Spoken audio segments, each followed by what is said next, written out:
Learning to trust others is hard enough, but learning to trust God, whom we cannot see, well, that is a difficult task.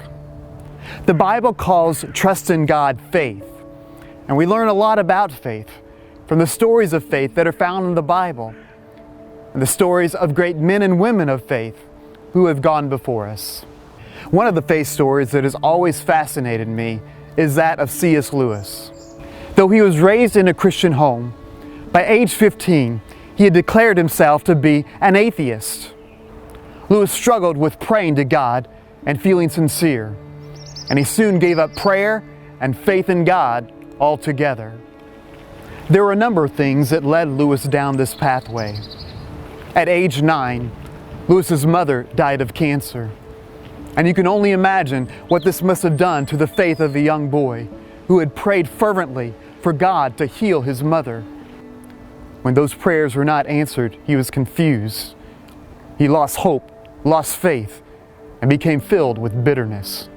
His father was harsh and often angry, and perhaps even worse, he was unpredictable in his affections.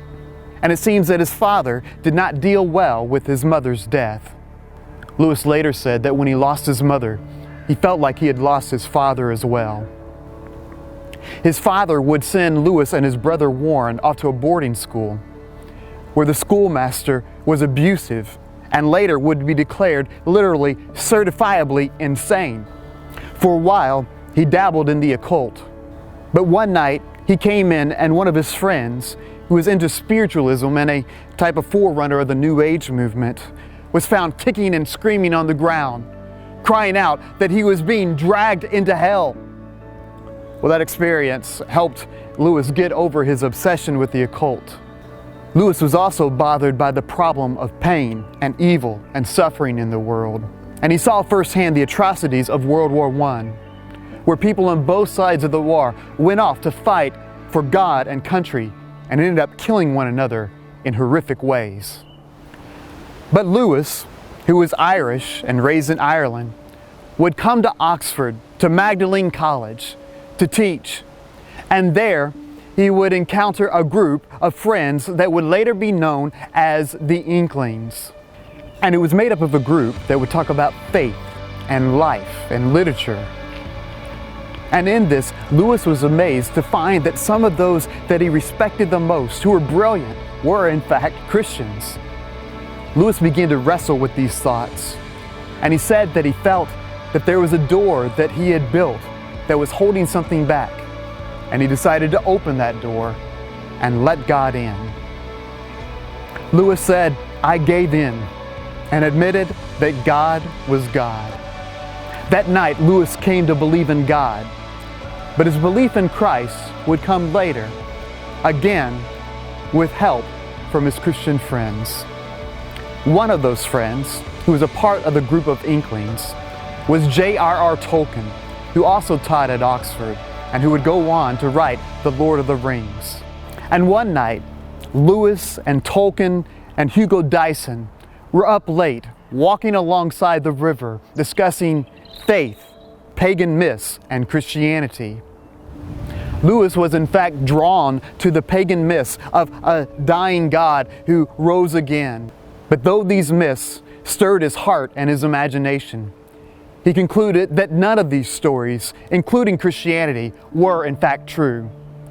But Tolkien told Lewis that he should not be bothered by the fact that echoes of Christianity could be found in these pagan myths.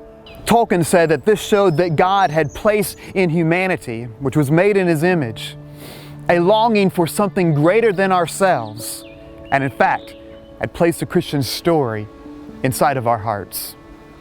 This longing for something else resonated with Lewis, who had experienced this type of longing at different times in his life, a longing which he called joy.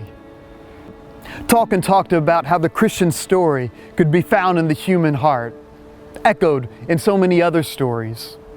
But Hugo Dyson's point was more practical and pragmatic. He said that he believed in God because this faith helped him get through life, through the problems and the struggles of this world.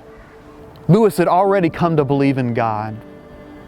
But after that late night conversation, a few days later, when he was riding in the sidecar of his brother's motorcycle on the way to, of all places, the zoo, he came to believe in Jesus Christ. He said that when I set out, I did not believe that Jesus was the Son of God. But when I arrived at the zoo, I did. That's often the nature of faith. It comes on us sometimes unexpectedly and in unexpected ways.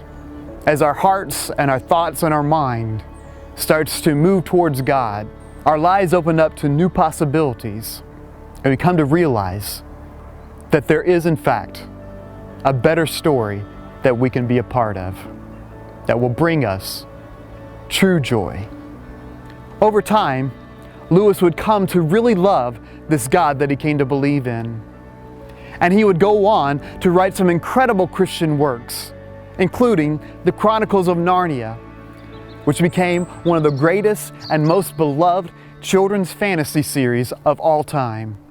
And you can hear in that series echoes of Christianity found in every page. What do we learn from this story? We learn that faith is a journey filled with many ups and downs, struggles and doubts. But God has placed in our lives friends to help us along this journey, to follow God in good times and in bad.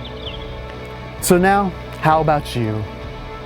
Where are you in this faith journey and in your struggle with God?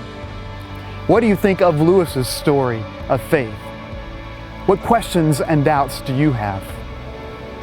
And who has God placed in your path to help you in this journey of faith towards God? May God bless you on this journey.